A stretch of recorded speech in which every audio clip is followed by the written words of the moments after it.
No, আসলে মডেলের মধ্যে ওরকম কোনো গ্রেইনিং কোনো দানাদার কিছু আমরা সেখানে পাবো না। ওই ফুড পার্টিকেলস এর কারণে কোনো দানাদার কোনো এরকম সারফেস আমরা পাবো না। টিয়ার ইজিলি নো, কারণ হচ্ছে যে এটা তো মডেলটা ইজিলি টিয়ারিং হবে না, বা ইমপ্রেশনটা যখন আমরা নিলাম ওই ইমপ্রেশনটাও কিন্তু ইজিলি টিয়ারিং হবে না। আরেকটা হচ্ছে হ্যাভ ইরেগুলারিটিস শেপ ভয়েডস। ইয়েস, আমরা যখন অ্যালজিনেট দিয়ে ইমপ্রেশনটা নিব, অ্যালজিনেট দিয়ে ইমপ্রেশনটা নেওয়ার পরে ওই ইমপ্রেশন সারফেসের মধ্যে আমরা দেখবো যে একটা ভয়েডস এর মতো বা বাবলস যেটাকে আমরা বলি ওইরকম একটা ফাঁকা জায়গা তৈরি হয়ে গেছে। সো আমাদের অপশন সি কিন্তু ট্রু। বি ডিস্টোর্টেড নো, আসলে এটার সাথে এই ফুড পার্টিকেলস যদি টুল সারফেসে থাকে তাহলে ইমপ্রেশন নিলে এটার সাথে ডিস্টোরশনেরও কোনো রিলেশন নাই। But effect of the occlusal reproduction effects the quality of occlusal reproduction. যদি এটা ওক্লুশাল সারফেসে যেহেতু বলেছি, সো ওক্লুশাল সারফেসে যদি ফুড পার্টিকেলসটা থাকে আর ওই ফুড পার্টিকেল তখন ওই আমরা ইমপ্রেশন নিলাম অ্যালজিনেট দিয়ে, সেটা থেকে আমরা মডেল যদি তৈরি করি, তো মডেল তৈরি করলে দেখা যাবে ওক্লুশাল সারফেসে কিন্তু এই প্রবলেমটা থাকবে। এটার একটা ওই ফুড পার্টিকেলসই মডেলের মধ্যে ফুড পার্টিকেলসের একটা ইমপ্রেশনটা চলে আসবে ওক্লুশাল সারফেসের মধ্যে। সো ডেফিনেটলি এটা তখন ওক্লুশাল রিপ্রোডাকশনে কিন্তু প্রবলেম তৈরি করছে। কোয়ালিটি অফ ওক্লুশাল রিপ্রোডাকশন, এটা ভালো কোনো কোয়ালিটির ওক্লুশন আমরা মেনটেন করতে পারবো না সেক্ষেত্রে। তো তাহলে এই প্রশ্নের ক্ষেত্রে আমরা ট্রু পেলাম দুইটা, একটা হচ্ছে অপশন সি আর আরেকটা হচ্ছে অপশন ই। এই দুইটা অপশন হচ্ছে ট্রু। আচ্ছা, ইন্ডিকেশনের মধ্যে যেটা বলতেছিলাম যে ফর পার্শিয়াল টেন্সার উইথ ক্লাস্পস, ওকে, এই যে এটা হচ্ছে একটা পার্শিয়াল টেন্সার। আমরা সবাই জানি যে এই যে এখানে একটা আমরা ক্লাবস তৈরি করলাম, এই যে একটা ক্লাবস দিলাম এটা ওয়্যার দিয়ে, আবার এদিকে একটা ক্লাবস দিলাম, এটা এই পুরোটা তো হচ্ছে পার্শিয়াল টেন্সার। পার্শিয়াল টেন্সার এটা হচ্ছে বেস, যেটা আমরা অ্যাক্রিলিক দিয়ে করি, এটা তো টিথ, আর এটা হচ্ছে ক্লাবস। আর এই যে এই পোর্শনগুলো এখানে কিন্তু ন্যাচারাল টিথ আছে। সো এখানে কিন্তু ন্যাচারাল টিথ গুলো আমরা রিপ্লেস করতে হচ্ছে না, বাট এই যে এই এরিয়াগুলো এখানে আর্টিফিশিয়াল টিথ গুলো আমরা প্লেস করেছি, এবং এর আগে এই পেশেন্টের মুখে কিন্তু এই এরিয়াগুলোতে পোস্টেরিয়রলি কিন্তু ইডেন্টুলাস স্পেস আছে। সো ইডেন্টুলাস স্পেস গুলো আমরা এই ডেঞ্চার দিয়ে রিপ্লেস করেছি, যেহেতু এখানে সবগুলো জাত আমাদের রিপ্লেস করতে হচ্ছে না। সো দ্যাটস ওয়াই এটা হচ্ছে একটা partial denture. So partial denture with clubs, এই ধরনের কোনো ডেঞ্চার তৈরি করার সময় যদি আমরা পেশেন্টের মুখে ইমপ্রেশন নেই, ওই ইমপ্রেশনটা নেওয়ার জন্য আমরা এই অ্যালজিনেটটা ইউজ করব, এটাই বলছে এখানে, আর কিছু না। ওকে, দেন আমরা চলে যাব আরেকটা ইন্ডিকেশন আছে পয়েন্ট 2 তে, for making preliminary impression for complete denture. Complete টেন্সারের জন্য একটা প্রাইমারি ইমপ্রেশন নিতে পারবো। আবার হচ্ছে to make for impression to make study model and working cast. Okay, আর হচ্ছে ডুপ্লিকেটিং মডেল। তাহলে ডুপ্লিকেটিং এর জন্য একটু আগে আমরা একটা দেখলাম, সেটা হচ্ছে আগার, আর এখন আমরা দেখলাম এটা হচ্ছে অ্যালজিনেট। ওকে, দেন কম্পোজিশনের মধ্যে আছে অনেকগুলো ইনগ্রেডিয়েন্টসই আছে। তো আমাদের আসলে সবগুলোর প্রয়োজন নাই। আমরা যেটা পড়বো সেটা হচ্ছে যে একটা ইনগ্রেডিয়েন্টস আছে, দেখেন জিঙ্ক অক্সাইড। সো এই জিঙ্ক অক্সাইডের ফাংশনটা হচ্ছে it acts as a filler particle. এটা আমরা একটু মনে রাখবো। আর আরেকটা হচ্ছে ডায়াটোমেসিয়াস আর্থ। দেখেন এটা 60% থাকে, পার্সেন্টেজ যদি আপনি হিসাব করেন তাহলে সবচেয়ে বেশি অ্যামাউন্টের থাকতেছে কে, সেটা হচ্ছে diatomaceous earth. It acts also as a filler. Okay, no problem. তাহলে এই ডায়াটোমেসিয়াস আর্থ থেকে কিন্তু একটা এসবিএ হয়, ডায়াটোমেসিয়াস আর্থ which amount remains highest amount. So answer হচ্ছে diatomaceous earth. Okay, then mixing time, এটা আমাদের সবার জন্যই জানাটা খুব ইম্পর্টেন্ট। এটার ফার্স্ট সেট যে অ্যালজিনেট গুলো আছে তাদের মিক্সিং টাইম হচ্ছে 45 সেকেন্ড, আর একটু স্লো সেটিং বা নর্মাল সেটিং যেগুলো আছে সেগুলো হচ্ছে মিক্সিং টাইম 60 সেকেন্ডস।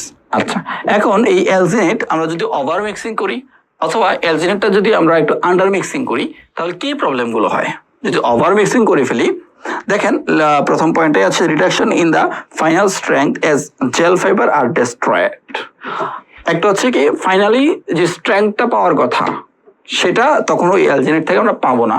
আমরা আগেই কিন্তু জেলের স্ট্রেংথটা দেয় মূলত জেল ফিব্রিলস গুলো। আমরা যখন মিক্সিং করতে করতে ফিব্রিলস গুলো ভেঙে ফেলবো, তখন ওই এটা ডেস্ট্রয় হয়ে গেলে তখন স্ট্রেংথটা আর প্রপারলি পাওয়া যায় না। Reduction in working time, definitely mixing time যদি আমরা বেশি নিয়ে নিই, সো তখন ওয়ার্কিং টাইম, সেটিং টাইম গুলো কিন্তু কমে যাবে। ওকে, দেন আন্ডার মিক্সিং, আমরা যদি ভালো করে মিক্স না করলে কি হবে? Inadequate wetting, lack of homogeneity and reduce strength. তাহলে স্ট্রেংথটা দুই ক্ষেত্রেই কমছে। আর আন্ডার মিক্সিং করলে আরো কিছু প্রবলেম হচ্ছে, সেটা হচ্ছে ইনএডিকুয়েটলি ওয়েটিং, প্রপারলি মিক্সিং হচ্ছে না। ওকে, লেক অফ হোমোজেনিসিটি, হোমোজেনাসও হচ্ছে না, মিক্সিংটা প্রপারলি হচ্ছে না। দ্য মিক্স বিং গ্রেইনি, দানাদার থাকবে। And poor recording of the details, কারণ দানাদার থাকলে ওই দানাগুলো তো প্রপারলি টুথ সারফেসটাকে রেকর্ড করতে পারছে না। So that's why poor recording of details. এই হচ্ছে আন্ডার মিক্সিং এর রেজাল্ট অ্যান্ড ওভার মিক্সিং এর রেজাল্ট। ওয়ার্কিং টাইম ফার্স্ট সেটের ক্ষেত্রে একটা আছে, সেটা হচ্ছে 1 minute 15 সেকেন্ড কোয়ার্টার আর কি, আর নর্মাল সেটিং এর ক্ষেত্রে 2 minutes। Okay, storage of alginate impression materials, এটা আমরা কিভাবে স্টোর করে থাকি দেখেন। একটা পয়েন্টে আছে wrap the impression lightly with a moist paper towel, cover with a rubber bowl. আর আরেকটা পয়েন্টে আছে keep the impression in a sealed plastic bag. Okay, ঠিক আছে। Then advantage and disadvantage almost same. Advantage আমরা সবাই জানি, এটা নতুন করে আমরা এখানে আর দেখছি না, এটা জাস্ট একটু রিডিং দিলে আমরা সবাই পারবো। আমরা চলে যাচ্ছি একটা প্রশ্নের মধ্যে। এই প্রশ্নটা যদি আমরা একটু খেয়াল করি, it's like N SBA। So এখানে এই প্রশ্নের আনসারটা কিন্তু আমরা একটু আগেও বলে দিয়েছি। Which ingredient of alginate remains in the maximum amount, maximum অ্যামাউন্টে এই অ্যালজিনেটের কোন অ্যামাউন্টটা ম্যাক্সিমাম থাকে আমরা জানি, সেটা হচ্ছে ডায়াটোমেসিয়াস আর্থ। এবং এটা বলেছিলাম এটা থাকে 60% কেস, 60% থাকে এই ডায়াটোমেসিয়াস আর্থটা। সো আমাদের আনসার হচ্ছে option D. Okay, then elastomeric impression material, elastomeric impression materials according to chemistry. একটা আছে পলিসালফাইড, সিলিকন, পলিইথার। এটা আমরা একটু আগে বলেছি, পলিসালফাইড, সিলিকন অ্যান্ড পলিইথার। এবং এই সিলিকনের মধ্যে আবার দুই টাইপের আছে, একটা হচ্ছে কনডেনসেশন সিলিকন আর একটা হচ্ছে এডিশন সিলিকন। এখন ক্লাসিফিকেশন বেসড অন ভিসকোসিটি, ভিসকোসিটির মধ্যে আবার চারটা টাইপ আছে। একটা হচ্ছে putty consistency, very heavy consistency, type 1 যেটা সেটা হচ্ছে heavy body, type 2 medium body, type 3 হচ্ছে লাইট বডি। ওকে, আর according to wettability or contact angle, hydrophilic, hydrophobic. Okay, use of elastomeric impression material, elastomeric impression materials এর ইউজটা কি কি হতে পারে সেটা যদি আমরা একটু দেখি, সেটা হচ্ছে যে fixed partial denture for impression of prepared tooth. ওই তো আগের মতোই যেটা বললাম, একটা আমরা যখন ইমপ্রেশন কম্পো একটা টাইপের মধ্যে পড়েছিলাম যে প্রিপেয়ার্ড টুথের ইমপ্রেশন নেওয়ার জন্য এই ইমপ্রেশন কম্পোটা ইউজ করা হয়, এখানেও ঠিক সেম ইলাস্টোমার দিয়ে আমরা নিতে পারি। ভালো একটা সারফেস ডিটেলস পাওয়া যায় যদি ইলাস্টোমার দিয়ে আমরা নিই। Impression of dentulous mouth for removable partial denture, পেশেন্টের মুখে একটু আগে যেই ইয়েটা দেখালাম যে এই dentulous mouth removable partial denture আমরা তৈরি করব, এই সব পেশেন্টের ক্ষেত্রেও তখন আমরা দেখা যায় যে ইমপ্রেশন নিতে পারবো ইলাস্টোমার দিয়ে। Impression of edentulous mouth for complete denture, complete ডেঞ্চারের পেশেন্টের জন্য আমরা ইমপ্রেশন নিতে পারবো। তাহলে ডেন্টুলাস মাউথ, ইডেন্টুলাস মাউথ দুই ক্ষেত্রেই কিন্তু আমরা ইলাস্টোমার দিয়ে ইমপ্রেশন নিতে পারছি। Polyether is used for border moulding of edentulous custom tray. Okay, custom tray মানে polyether is used for border moulding. Okay, এই যে ইলাস্টোমারের একটা টাইপ আছে পলিইথার, সেটা বর্ডার মোল্ডিং এর জন্য আমরা ইউজ করতে পারবো। ওকে, দেন বাইট রেজিস্ট্রেশন, আমরা কিন্তু বাইট রেজিস্ট্রেশন একটু আগে আরেকটা ম্যাটেরিয়ালসও পড়েছি, সেটা মনে করি সবার মনে আছে কোনটা, সেটা একটু মনে করার চেষ্টা করেন। ইয়েস, সেটা হচ্ছে আমরা একটু আগে পড়েছি জিঙ্ক অক্সাইড ইউজোনাল। জিঙ্ক অক্সাইড ইউজোনালের মাধ্যমেও কিন্তু আমরা বাইট রেজিস্ট্রেশন করতে পারি, আবার ইলাস্টোমার দিয়েও কিন্তু আমরা বাইট রেজিস্ট্রেশন করতে পারি। ওকে, সিলিকন ডুপ্লিকেটিং ম্যাটেরিয়াল, তাহলে সিলিকনটা ডুপ্লিকেটিং ম্যাটেরিয়াল হিসেবে কাজ করা যায় for making refractory cast during cast partial denture. Okay, then polysulfide. এখন ওভারঅল আমরা ইলাস্টোমার সবগুলোর ইউজ করলাম, এখন ইন্ডিভিজুয়াল পলিসালফাইডের আমরা একটু দেখি। এখানে ডিটেলস পড়ার কিছুই নাই, এখানে জাস্ট আমরা পড়বো যে অ্যাভেলেবল থাকে তিনটা ফর্মে, একটা হচ্ছে লাইট বডি, হাই বডি, আর একটা হচ্ছে medium body, heavy light body, medium body, আর একটা হচ্ছে হেভি বডি। ওকে, দেন আরেকটা হচ্ছে বেস পেস্ট। এখন এই বেস পেস্টের মধ্যে দেখেন ইনগ্রেডিয়েন্ট কি কি আছে। বেস পেস্টের মধ্যে ইনগ্রেডিয়েন্টের মধ্যে হাইয়েস্ট অ্যামাউন্টে আছে যে লিকুইড পলিসালফাইড পলিমার, পার্সেন্টেজ কত 80 to 85%, এটা একটা এসবি হতে পারে। আবার রিয়েক্টর পেস্টের মধ্যেও ইনগ্রেডিয়েন্ট হিসেবে থাকে কি লেড অক্সাইড, এটাও কিন্তু হাইয়েস্ট অ্যামাউন্টে থাকে 60 to 68%, এটাও একটা এসবি হতে পারে। ওকে, প্রপার্টিজ গুলো আসলে ওইভাবে আমাদের জানার তেমন একটা প্রয়োজন নাই, জাস্ট আমরা কয়েকটা পয়েন্ট যেগুলোতে ইনফরমেশন আছে সেগুলো আমরা একটু হাইলাইট করব। দেখেন এটা হচ্ছে একটা আনপ্লিজেন্ট অডর অ্যান্ড কালার, ঠিক আছে। 3 নম্বর পয়েন্টে আসি, it has long setting time. কত সেটিং টাইম? প্রায় 12.5 মিনিট। কত ডিগ্রি সেন্টিগ্রেডে? সেটা হচ্ছে 37 ডিগ্রি সেন্টিগ্রেড টেম্পারেচারে এটার সেটিং টাইম হচ্ছে প্রায় মানে নর্মাল টেম্পারেচারে এটা 12.5 minute. Okay, excellent reproduction of surface details, dimensional stability আছে। আরেকটা হচ্ছে ইট ইজ হাইড্রোফোবিক, মানে ওয়াটারের প্রতি তেমন কোনো এটার ইন্টারাকশন নাই, কোনো কানেকশন নাই। ওকে, আর দেন আমরা চলে যাবো হচ্ছে সিলিকন আর রাবার ইমপ্রেশন ম্যাটেরিয়াল। সিলিকন ওই আগে যেটা বলেছিলাম যে কন্ডেনসেশন সিলিকন, এডিশন সিলিকন, ওই দুইটা টাইপ। সো আমরা কন্ডেনসেশন সিলিকনে যদি যাই সেটা অ্যাভেলেবল থাকে 3টা ফর্মে, low light body, medium body এবং পার্টি বডি বা হেভি বডি। ওকে, এটার মধ্যেও সেম, আমরা বেস পেস্টের মধ্যে ইনগ্রেডিয়েন্টটা পড়বো। কম্পোজিশনের মধ্যে দেখেন বেস পেস্ট আছে, রিয়েক্টর পেস্ট আছে। সো বেস পেস্টের মধ্যে যদি আমরা দেখি যে হাইয়েস্ট অ্যামাউন্টের কোনটা থাকে, এটা হচ্ছে পলিডাইমিথাইল সিলোক্সেইন, এটা থাকে 80 to 85%, এটা একটা এসবিএ। ওকে, আর প্রপার্টিজ, নিচে প্রপার্টিজ আছে, সেটিং টাইম 6 to 9 মিনিটস এবং mixing time 45 seconds. Okay, addition silicone ওইটাও অ্যাভেলেবেল থাকে 4টা ফর্মে, light body, medium body, heavy body, putty body. Okay, এখানে প্রপার্টিসের মধ্যে সবগুলো প্রপার্টিস লাগবে না। দেখেন প্রথম পয়েন্টে দেখেন এটা হচ্ছে pleasant odour and colour, but আমরা যখন একটু আগে পড়লাম পলিসালফাইডটা ছিল আনপ্লিজেন্ট অডর, আর এখানে এডিশন সিলিকন যেটা সেটা pleasant odour and colour. Okay, then point 4 number, প্রপার্টিসের 4 নাম্বার পয়েন্টে যদি যাই, সেটিং টাইমটা কত থাকে 5 to 9 মিনিটস, আর মিক্সিং টাইমটা থাকে মাত্র 45 সেকেন্ডস। ওকে, দেন 5 নম্বর পয়েন্টে it has the best dimensional stability among the elastomer. তাহলে এটা একটা খুবই ইম্পর্টেন্ট একটা এসবি হতে পারে যে which elastomeric impression material has the best dimensional impression material, that is additional silicone. Okay, it has a good tearing strength, it is extremely hydrophobic। তাহলে hydrophobic আমরা ইলাস্টোমার একটু আগে যেটা দেখলাম পলিসালফাইড, এখন আবার সিলিকনটাও দেখলাম। ওকে, পলিইথার, তাহলে পলিসালফাইড গেল, সিলিকন গেল, এখন পলিইথারের ক্ষেত্রেও 3টা ফর্মে পাওয়া যায়, লাইট বডি, মিডিয়াম বডি এবং হেভি বডি। কম্পোজিশনের ক্ষেত্রে পলিইথার পলিমার এটা হাইয়েস্ট অ্যামাউন্টে থাকে, এটা একটা এসবিএ। আবার প্রপার্টিসের মধ্যে এটা প্লিজেন্ট, সেটিং টাইম থাকে 3 নম্বর পয়েন্টে দেখেন সেটিং টাইম আছে 6 to 8 মিনিটস। ওকে, এবং এটা টিয়ারিং স্ট্রেংথ ইজ গুড এবং এটা হচ্ছে 3000 gram per centimetre. It is hydrophilic. তাহলে দেখেন আমরা পলিসালফাইড, সিলিকন দুইটাই ছিল হাইড্রোফোবিক, বাট পলিইথার যেটা সেটা হচ্ছে হাইড্রোফিলিক। ওকে, এখন আপনারা যদি একটু খাতার মধ্যে লিখে রাখেন যে হাইড্রোফিলিক কি কি ইমপ্রেশন ম্যাটেরিয়ালস আছে, হাইড্রোফোবিক কি কি ইমপ্রেশন ম্যাটেরিয়ালস আছে, এটা একটু আলাদা করে একটু লিখে রাখবেন প্লিজ। সেটা হচ্ছে হাইড্রোফিলিক পাওয়া যায় পলিইথার, অ্যালজিনেট এবং আগার।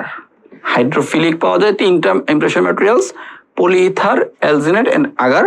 আর হাইড্রোফোবিক পাওয়া যায় 2টা, সিলিকন এবং polysulfide and silicon are hydrophobic and polyether, alginate and agars are hydrophilic.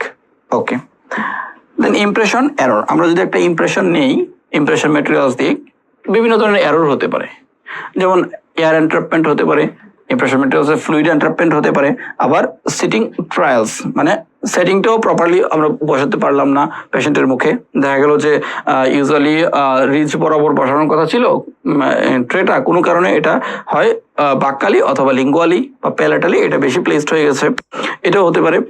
তারপর হচ্ছে কন্টামিনেশন ফ্রম প্রভিশনাল ক্রাউন্স, সেটাও হতে পারে, প্রফেশনাল ক্রাউন থেকে কন্টামিনেশন হতে পারে। কন্টামিনেশন ফ্রম লেটেক্স গ্লোভস, আমাদের হাতে যে গ্লোভসটা থাকে সেটাতে লেটেক্স লাগানো থাকে, সো ওইটা থেকে কন্টামিনেশন হতে পারে।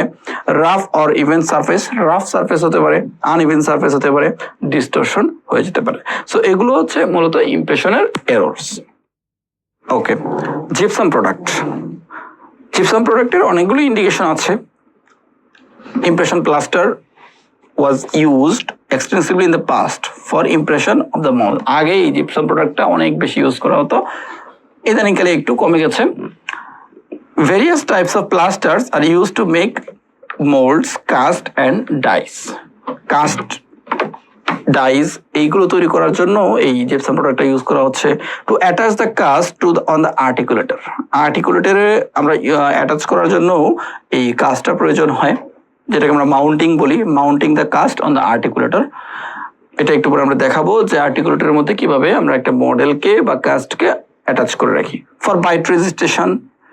আচ্ছা, আমরা যদি এখানে একটু এই স্লাইডটা খেয়াল করি যে মডেলস, কাস্ট এবং ডাইস এগুলোর মধ্যে আসলে মূলত রিলেশনটা কি, রিলেশনটা কেমন হবে। যেমন মডেলের মধ্যে মডেলটা কি, it is a positive replica, ইমপ্রেশনকে আমরা বলি নেগেটিভ রেপ্লিকা, আর মডেলটা হচ্ছে positive replica. Okay, it is positive replica of the teeth and adjacent structures used primarily for observation of a good diagnosis. তাহলে মডেলটা কি, আমরা একটা গুড ডায়াগনোসিস করার জন্য তখন প্রাইমারিলি যে স্ট্রাকচারটা আমরা রেডি করি সেটাকে বলে হচ্ছে মডেল। এখন কাস্ট কি, কাস্ট এটা যে কোনো ধরনের মডেলটাই হচ্ছে একটা কাস্ট, সেটা একটা ওয়ার্কিং মডেল হতে পারে, এটা একটা মাস্টার কাস্ট হতে পারে।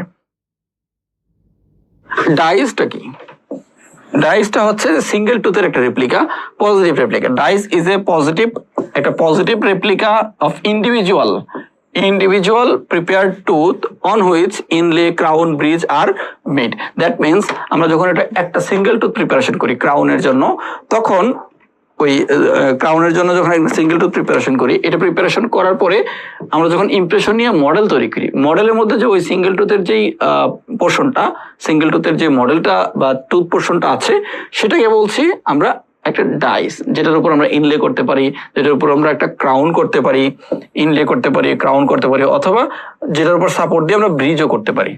So this are individual tooth replicas prepared for easier handling during wax pattern fabrication finishing of the inaccessible areas of the cast. Okay, তাহলে আমরা বুঝতে পারলাম যে আমাদের মডেলটা হচ্ছে একটা positive replica. Cast, any type of model, সেটাই হচ্ছে একটা কাস্ট, সেটা ওয়ার্কিং মডেল হতে পারে, মাস্টার কাস্ট হতে পারে। আর তাহলে মডেলের মধ্যে দেখেন, মডেল বলতে কিন্তু এটা কাস্টও বোঝাচ্ছে, অনেকগুলো দাঁতের যে এটা পজিটিভ রেপ্লিকা, আর ডাইস হচ্ছে একটা সিঙ্গেল টুথের একটা মডেল। তাহলে এই হচ্ছে মূলত এই তিনটার মধ্যে রিলেশন। ওকে, এখন আমরা যদি ক্লাসিফিকেশনটা একটু দেখি, যে জিপসাম প্রোডাক্টের ক্লাসিফিকেশনে 5টা টাইপস আছে। জিপসাম প্রোডাক্টের টাইপ 1 যেটা, সেটা হচ্ছে ইমপ্রেশন নেওয়ার জন্য ইউজ করা হয়। এটা আগে এক সময় ইউজ হতো, বাট ইদানিংকালে জিপসাম প্রোডাক্টের ইউজটা একটু কমে গেছে। টাইপ 1 যে কাস্ট ফর ইমপ্রেশন, এটা আমরা dental plaster for impression. Type 2টা হচ্ছে, দেখেন দুই রকমের আছে, টাইপ 2টা আবার দুই রকমের। একটা হচ্ছে for mounting the cast on the articulator, এটা একটু লিখে রাখবেন, ফর মাউন্টিং পর্যন্ত লেখা আছে ক্লাস 1-এ, আপনারা একটু লিখে রাখবেন, ফর মাউন্টিং কাস্ট অন আর্টিকুলেটর, এটা একটা পয়েন্ট। আর আরেকটা হচ্ছে ফর মডেলসের জন্য আমরা করি। তাহলে এই যে দেখেন, এই স্লাইডটা যদি একটু খেয়াল করি, এটা হচ্ছে একটা মাউন্টিং দ্য কাস্ট অন আর্টিকুলেটর।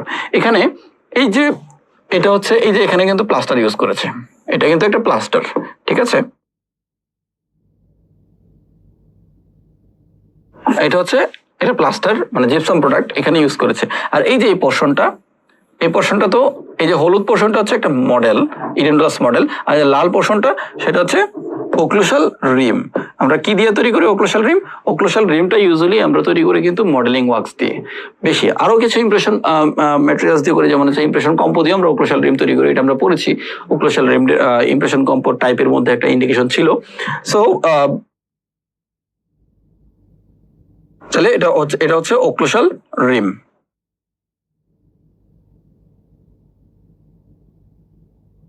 ওকে, তাহলে এই যে দেখেন ইউজুয়ালি কি হয় যে এটা তো হচ্ছে একটা মডেল, ইডেন্টালাস মডেল, এটা একটা ইডেন্টালাস মডেল, আর এই যে এটা হচ্ছে একটা ওক্লুশাল রিম, এই লাল পোর্শনটা।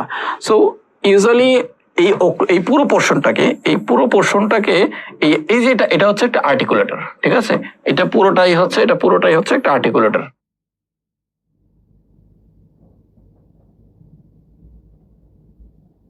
তাহলে এই পুরোটাই হচ্ছে একটা আর্টিকুলেটর। এখন এই আর্টিকুলেটরের মধ্যে এই যে এই পুরো পোর্শনটাকে মডেল উইথ অক্লুসাল রিব এটাকে অ্যাটাচ করার জন্য এই যে এখানে এই জিপসাম প্রোডাক্ট, মানে এখানে এই টাইপ 3 যে জিপসাম প্রোডাক্টটা ইউজ করি, টাইপ 3 এর class 1 for mounting cast on articulator. এই হচ্ছে এটার কথা। টাইপ 3 তে আছে যে dental stone for model or master cast. Models comma দিয়ে লিখে রাখবেন যে মাস্টার কাস্ট তৈরি করার জন্য আমরা টাইপ 3 টা ইউজ করি। টাইপ 4 এর মধ্যে দেখেন এটা ডাই তৈরি করার জন্য টাইপ 5 টাও ডাই, দ্যাট মিনস সিঙ্গেল টুথের যে মডেলের কথা বলছি। এখন টাইপ 4 এর মধ্যে আছে এটা হচ্ছে এই ডেন্টাল স্টোনটা হাই স্ট্রেংথ এবং লো এক্সপানশন হয়। টাইপ 5 টা যেটা এটা high strength and high expansion, তো এই যে একটু আমরা খেয়াল রাখবো।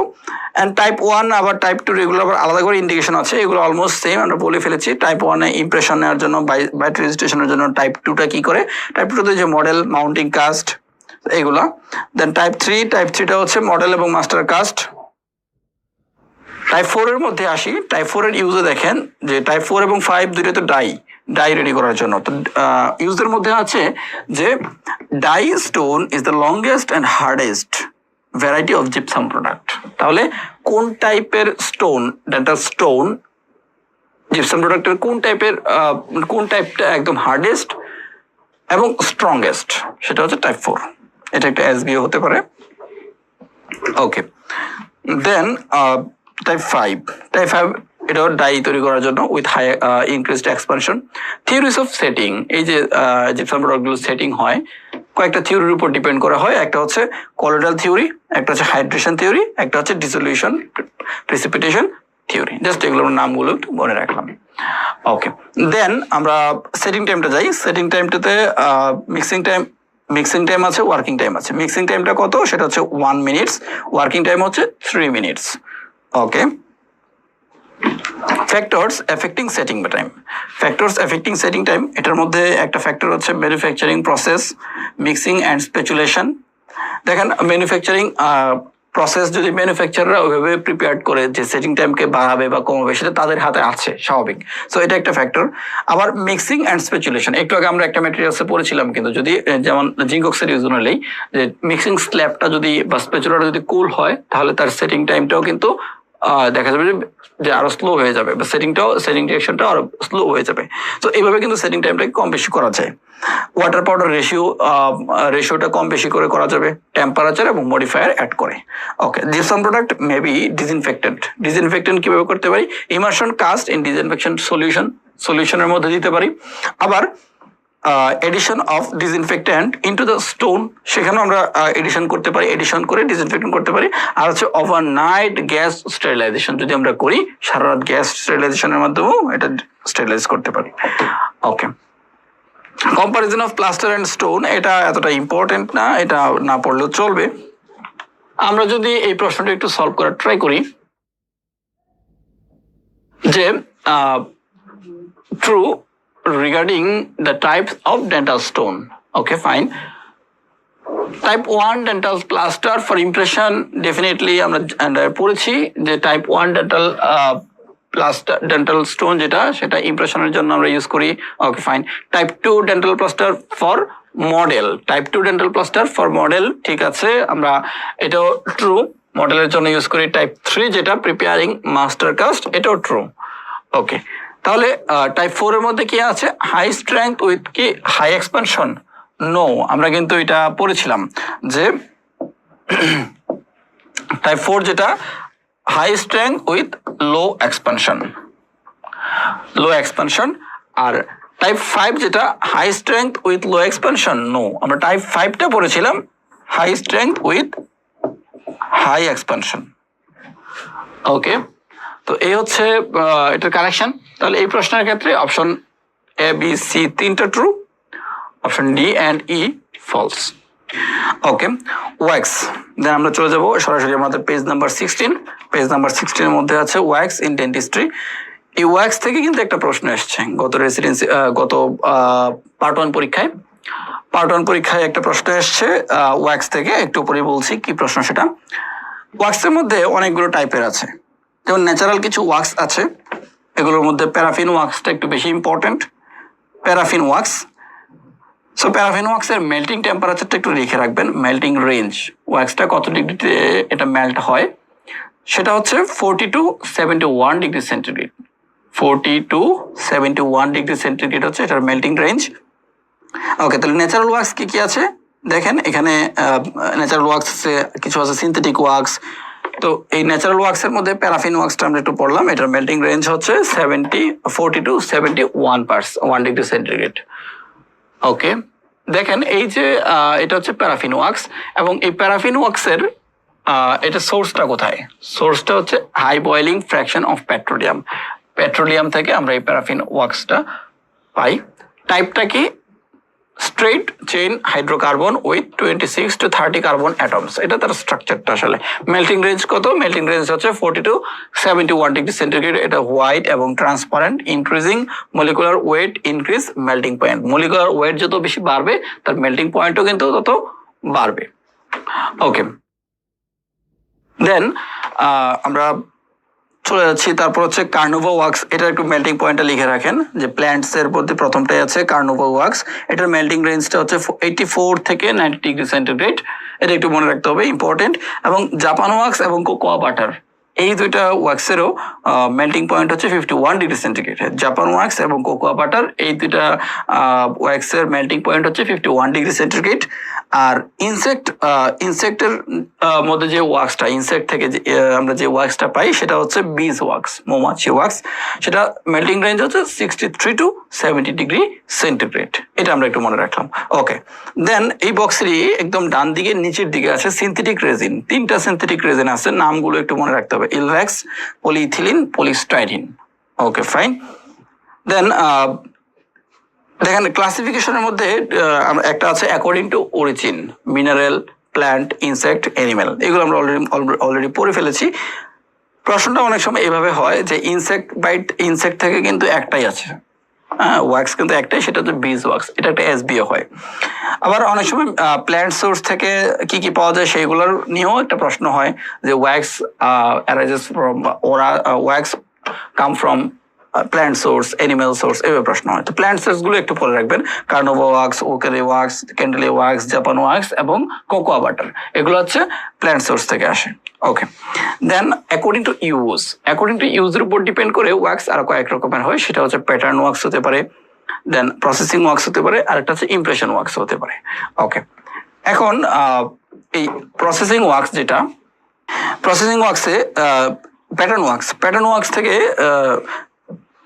একবার এসছে জুলাই 2023 সেশন। জুলাই 2023 সেশনের পার্ট 1 পরীক্ষায় প্রশ্ন আসছে হুইচ ওয়াক্স আর প্যাটার্ন ওয়াক্স, এভাবে প্রশ্ন আসছে। তো একটা আছে ইনলে কাস্টিং ওয়াক্স, একটা আছে আরপিটি কাস্টিং ওয়াক্স, একটা আছে বেস প্লেট ওয়াক্স।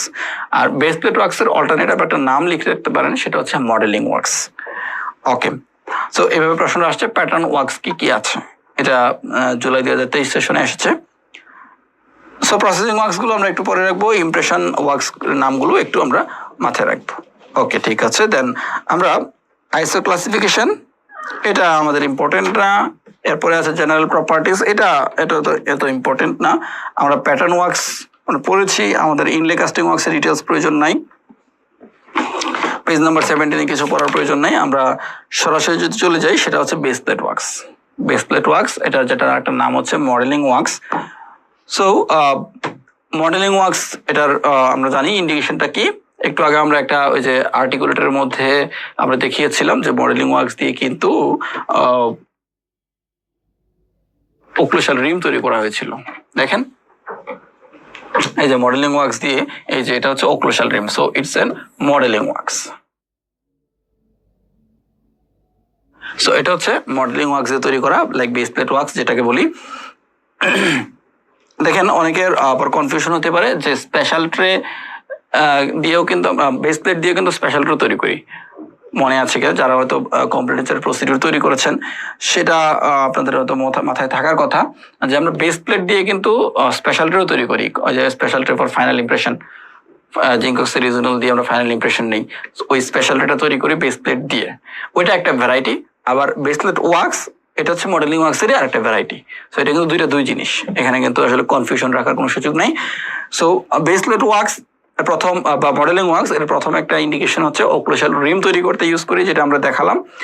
এরপর হচ্ছে to form the control of the denture after the teeth are set, এটা আমরা কন্ট্রোলটা রেডি করতে পারি।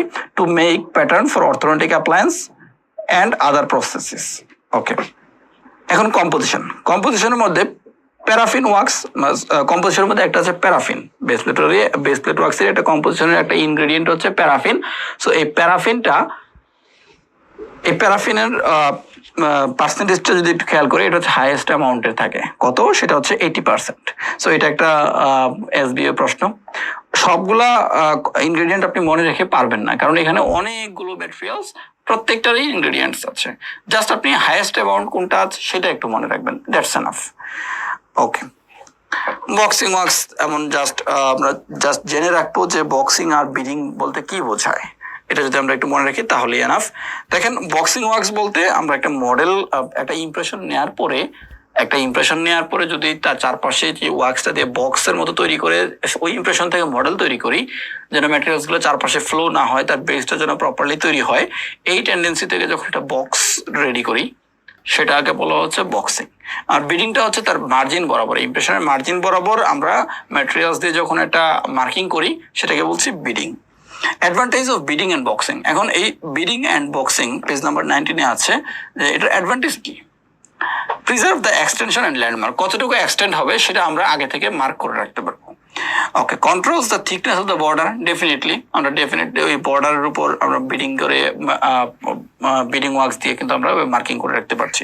Control the form and thickness of the base of the cast, এটাই বললাম যে বেসটা তৈরি করার জন্য যেহেতু আমরা বক্স রেডি করছি, সো যদি বক্সের হাইট যতটুকু হবে বেসের থিকনেসটা ততটুকু হবে। আরেকটা আছে conserve the artificial stone, extra আমাদের লস হচ্ছে না, যতটুকু আমরা বেস চাই আমরা ততটুকুই আমরা তৈরি করতে পারছি, এক্সট্রা আমাদের আসলে কোনো লস হওয়ার সুযোগ নাই। কারণ আমরা তো বেস তৈরি করবো তো হচ্ছে ওই বক্স যে তৈরি করলাম ওয়াক্স দিয়ে, ওই বক্সের লেভেল পর্যন্ত, এর বেশি হওয়ার কোনো সুযোগ থাকবে না। তাহলে বক্সিং এর ডেফিনেশনটা যদি আমরা একটু খেয়াল করি, enclosing an impression to produce a base to preserve the vestibular contours of the final impression and to create a land area to protect the cast. ওকে, তাহলে কি বললো যে আমরা এটা মূলত কি এনক্লোজ করব, কাকে? ইমপ্রেশনকে। কেন ইমপ্রেশনকে এনক্লোজ করব? টু প্রডিউস এ বেস তৈরি করার জন্য, two preserve the vestibular control. Vestibule যেটা আছে এটা যদি আমরা ওই বেস দিয়ে তো মানে বক্স দিয়ে তো আটকে দিলাম, এর বাইরে আর ম্যাটেরিয়াল যেতে পারছে না, সো ভেস্টিবুলার কন্ট্রোলটাও আমরা প্রিজার্ভ করতে পারছি ফাইনাল ইমপ্রেশনের। Okay, and the create a land area to protect the cast, একটা কতটুকু বেসটা হবে সেটা আমরা রেড করতে পারি। টেকনিকটা কি? জাস্ট একটু নামগুলো মনে রাখবো কি কি আমরা করতে পারি। টেকনিক্স আছে ওয়াক্সের একটা টেকনিক্স আছে, অ্যালজিনেটের একটা আছে, প্লে ডোর ক্লে, প্লাস্টার পিউমেস, এগুলো একটু জাস্ট নামগুলো মনে রাখেন, এগুলো হচ্ছে অনেক হাই লেভেলের কাজ, এগুলো সচরাচর আমরা চেম্বারে ইউজ করিও না এগুলোর ক্ষেত্রে। সো এই যে দেখেন, এটা হচ্ছে বক্সিং। এই যে এখানে অ্যালজিনেট দিয়ে ইমপ্রেশন নেওয়া, ফাইনাল ইমপ্রেশন নেওয়া, এই পোর্শনটা, এটা হচ্ছে একটা ফাইনাল ইমপ্রেশন। এখন এই ইমপ্রেশনের চারপাশে এই যে দেখেন বক্সিং করা হয়েছে।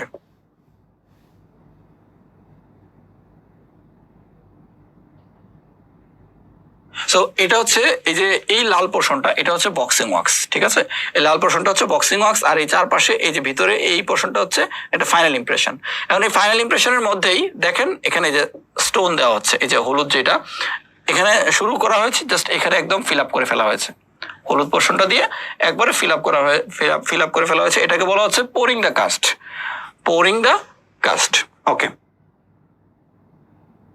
এটা হচ্ছে তাহলে বক্সিং, যেহেতু ইমপ্রেশনটাকে পুরোপুরি বক্সের মতো করে ফেলা হয়েছে, এটা হচ্ছে বক্সিং। আর এই ইমপ্রেশনের বর্ডার বরাবর, ইমপ্রেশনের এই যে বর্ডার বরাবর যে বেগুনি কালারের যে মার্জিনটা, সেটা হচ্ছে বিডিং। এখানে দেখেন বিডিং এর ইউজ বলা আছে, beading works is adapted around the impression border. তাহলে এই যে ইমপ্রেশন বর্ডারের চারপাশে বিডিং ওয়ার্কস দেওয়া হয়েছে to create the land area of the cast. একটা কাস্টের ল্যান্ড এরিয়াটা কতটুকু হবে, একটা কাস্ট এখন এই মানে একদম বেসটা কতটুকু এরিয়াতে হবে, ওই ওই এরিয়াটা ক্রিয়েট করার জন্য মূলত বিডিংটা করা হয়। তাহলে এ হচ্ছে beading and boxing. Okay, then utility works. Utility ওয়ার্কসের মধ্যে এটা একটা ইন্ডিকেশন হচ্ছে যে to adjust control of perforated tray for use with hydrocolloids. তাহলে একটা পারফোরেটেড ট্রে এর মধ্যে অনেক সময় আমরা ইউটিলিটি ওয়ার্কস দিই, দিয়ে আমরা ফ্লেঞ্জ, আমরা যে ড্যান্সার যে ফ্লেঞ্জটা কতটুকু হাইট হবে, উঁচু হবে, কতটুকু নিচু হবে, সেটা আমরা মার্ক করতে পারি বা ডিটারমিন করতে পারি এই ইউটিলিটি ওয়ার্কস দিয়ে। খেয়াল করি যদি আমরা দেখেন, এই যে একটা পারফোরেটেড ট্রে, এখানে এই যে এটা হচ্ছে বিডিং ওয়ার্কস, এই লাল পোর্শনটা, এই যে এখানে আমরা পারফোরেশনের এই বর্ডার বরাবর দিয়ে দিয়েছি। সো একটা ড্যান্সার যখন আমরা তৈরি করব, ইমপ্রেশন নিব, তখন দেখেন ফ্লেঞ্জের হাইটটা কিন্তু তখন একটু কম বেশি হবে, যেহেতু আমরা এখানে একটু বিডিং ওয়ার্কস দিয়ে দিয়েছি। সো হাইটটা তখন একটু আরো কিন্তু প্রপারলি যতটুকু হওয়ার কথা তার চেয়ে একটু চেঞ্জ হয়ে যাবে। সো এই জিনিসটা বলা হচ্ছে two raise the flange height. যখন আমি এখানে পেশেন্টের মুখ থেকে ইনসার্ট করব, তখন এটা কিন্তু হাইটটা কিন্তু আর একটু উপরে উঠবে, এটাই বলা হচ্ছে। দেন স্টিক ওয়ার্কস। স্টিক ওয়ার্কসের মধ্যে যেটা আমরা সচরাচর অনেক সময় দেখা যায় যে পেশেন্টকে আমরা যখন কমপ্লিট নেচার দিই, পেশেন্টকে কমপ্লিট ডেঞ্চার রেডি করে দিলে কিছুদিন পরে কোনো কারণে যদি পেশেন্টের কমপ্লিট ডেঞ্চারটা ভেঙে যায়, তখন ওই কমপ্লিট ডেঞ্চারটাকে আবার রিমেক করার জন্য বা অ্যাটাচ করার জন্য আমরা ওয়্যাক্স দিয়ে তখন ইনিশিয়ালি আমরা সেটা ব্রোকেন যে ডেঞ্চারটা আছে সেটাকে রিপেয়ার করি ইনিশিয়ালি। যদি আমরা একটু ফিগারটা খেয়াল করি, দেখেন এই যে এটা হচ্ছে একটা কমপ্লিট ডেঞ্চার, এবং এটা যদি এই মিড লাইন বরাবর একটা ফ্র্যাকচার হয়, মিড লাইন বরাবর এরকম ফ্র্যাকচার হলে এই যে পিঙ্ক কালারের যেই পোর্শনটা সেটা হচ্ছে স্টিক ওয়ার্কস। সো এটা দিয়ে ইনিশিয়ালি আমরা এটা ফেব্রিকেট করি বা জোড়া দিই একসাথে। তারপর হচ্ছে আমরা অন্য প্রসিডিউরে গিয়ে তখন আমরা সেটা ফাইনাল করি। তো স্টিক ওয়ার্কসের এটা খুব একটা ভালো একটা ইন্ডিকেশন। এরপরে যে ওয়ার্কসগুলো আছে এগুলো আসলে আমাদের এতটা প্রয়োজন হবে না, এতটা ইম্পর্টেন্ট নাই। Impression works, bite registration works, এগুলো প্রয়োজন নাই। আচ্ছা, আমরা অনেক সময় কিন্তু এসডিএম এর মধ্যে মেটালিক বিভিন্ন ম্যাটেরিয়ালস পড়ার ক্ষেত্রে দুইটা পয়েন্ট আমাদের খুব বেশি জানতে হয়, একটা হচ্ছে ডাক্টিলিটি আর একটা হচ্ছে মিলিয়াবিলিটি। আমরা একটু এটা শীটের মধ্যে নাই, আমরা একটু এক্সট্রা অ্যাড করে নিয়েছি। ডাক্টিলিটি অ্যান্ড মিলিয়াবিলিটি বলতে কি বোঝায়, দেখেন প্রথম লাইনটা যদি খেয়াল করি, যে ডাক্টিলিটি হচ্ছে is the property of metal associated with the ability to hammered thin or stretched into wire without breaking. The degree of ductility occurs due to metallic bond. মানে এটা হ্যামারিং করার পর